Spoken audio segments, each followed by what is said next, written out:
Hello বন্ধুরা, আমাদের মোবাইলের স্টোরেজ কম থাকার কারণে অনেক সময় এই সমস্যার সম্মুখীন আমরা হয়ে থাকি যে আমাদের মোবাইলটা আগের তুলনায় স্লো কাজ করে। তারপরে কোনো গেমস খেলতে গেলে হ্যাং হয়ে যায়, কাউকে ফোন করতে গেলে ফোন কাটতে গেলেও হ্যাং হয়ে যায়।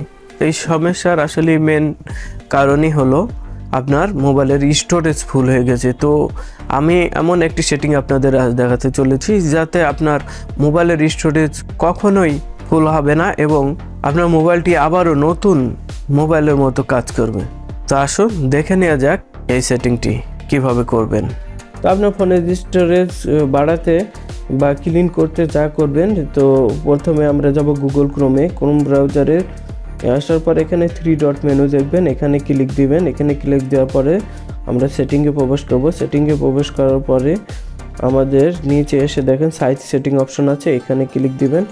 এখানে এসে দেখবেন ডাটা স্টোরেজ, এখানে একটা ক্লিক দিবেন। এখানে ক্লিক দেওয়ার পরে আপনারা দেখুন একটা সাইটে কি পরিমাণে ডাটা নিয়ে রাখছে। এখানে দেখুন 1 জিবির উপরে প্রথমটাই, তারপর এটা 500 MB, এইভাবে অনেক দেখেন কত জিবি জায়গা খেয়ে আছে, না দেখে বুঝতে পারতেছেন। এই জন্য আমাদের এগুলো ক্লিন করে ফেললে ফোন আগের তুলনায় 3 গুণ স্পিডে কাজ করবে এবং আপনার ফোনটি অনেক নতুনের মতো ফাস্ট হয়ে যাবে। তো এই জন্য আমাকে কি করতে হবে, এর নিচে দেখুন ডিলিট অল ডাটা, এখানে এসে ক্লিক দিবেন। ক্লিক দিয়ে ডিলিটে ক্লিক দিবেন।